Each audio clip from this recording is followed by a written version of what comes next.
Hey, what's up, everyone? Don't know if you read Ammoland or not, but if you don't, you should. A couple of days ago, a reporter named Lee Williams wrote a pretty good article, and he followed it up with another about how the ATF was harassing a gentleman in Delaware. What happened was, in the first 6.5 months of the year, this person purchased 7 firearms. He legally purchased 7 firearms from federally firearms licensed dealers. So, what did he do wrong? Absolutely nothing. He did nothing wrong. So, um, the ATF went to his home. There was actually two ATF agents, a Delaware State police officer, all wearing body armor.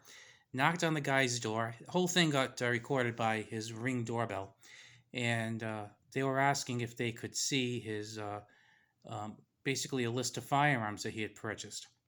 Evidently, if you buy one or two firearms, um, there's no special flags that go up, but I guess he purchased three in one time, and that requires that the FFL send an alert or a report to the ATF. Now, usually they don't do anything, but I guess in this time, uh, they got bored and decided they wanted to harass someone. So they went to this guy's house, and what they did was they harassed him, and they asked him if they could see his firearms because they wanted to make sure he wasn't a straw purchaser because all the gun violence going on.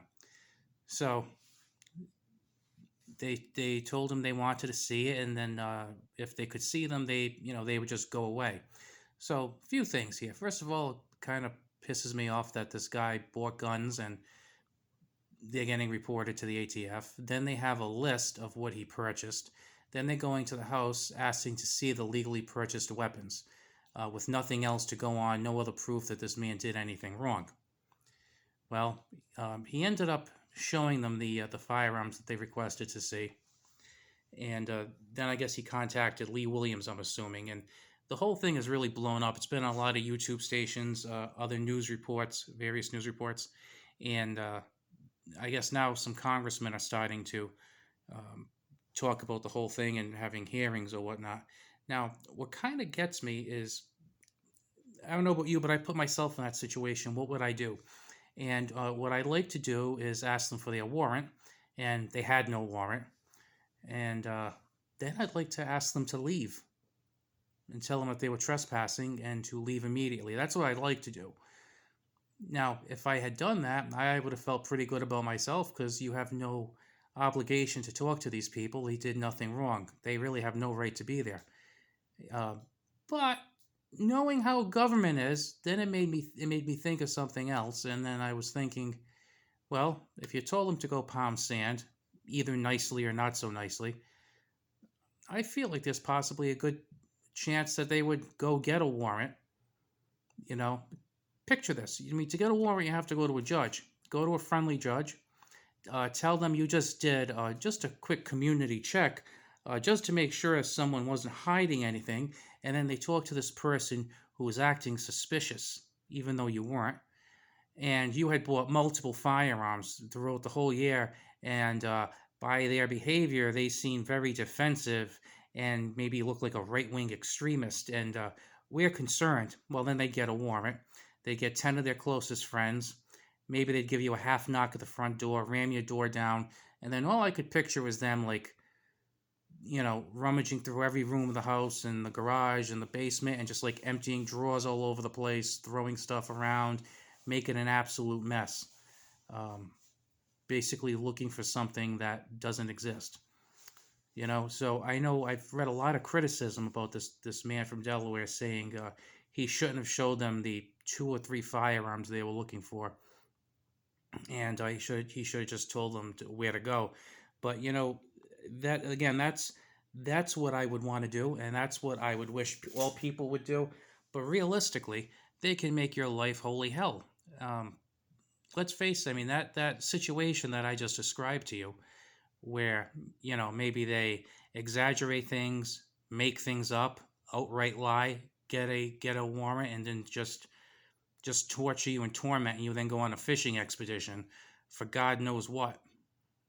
And even if you're 100% honest, you got nothing going on. There are no laws being broken. Could you imagine having maybe, I don't know, a half dozen police and ATF cars going to your house, a dozen guys walking around there searching through the place, tearing everything up inside? Maybe the news media is alerted. Yeah, charges won't come of this or anything, but imagine all the aggravation, the damage, and whatnot. Uh, I mean, it's just a lot to fathom. So as far as what he did and how he handled it, I got to tell you, I think if I was in that situation, I probably would have handled it the same exact way. I would have just kind of gritted my teeth. I would have showed them the guns, and that's it. I would have said, "That's it. It's what you wanted. You just saw them. I'm going back in." Because you have the possibility of making the situation a heck of a lot worse than it is. And the fact that this happened after Dettelbach was sworn in just a few days later makes me wonder if this is something that they are planning on doing more often. And it makes me wonder how many times they might have done it in the last week or 2 weeks, and if they were planning on doing it a lot more. They were kind of foiled because they forgot that people have cameras in front of their house, and that it's going to be broadcast for everyone to see and taken to the two-way media. And the best thing is that some more conservative Congress people have read about this, are angry about it, rightfully so. So I think it turned out as well as it could turn out. My hope is that in November we have more pro-gun politicians take over the House, take over the Senate, and have hearings on things like this happening, and some oversight on the ATF and the Justice Department in general, just to kind of prevent these sort of things from happening. But I just wanted to make this video because you see these people who I call them the keyboard commandos, and say, "Well, I would have done this and I would have done that," and it's like, yeah, and it might have turned out wonderfully for you, but on the flip side, you also could have been absolutely tortured and harassed beyond your wildest dreams.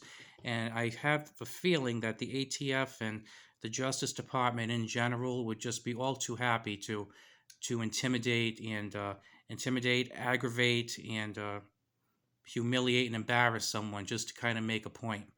So that gentleman in Delaware, I think he actually handled it the right way. Like I said, he probably went through enough stress and aggravation having them go to his door, and I think he did the right thing. Anyway, if you enjoyed this video, please consider subscribing, liking the video, and I will talk to you later.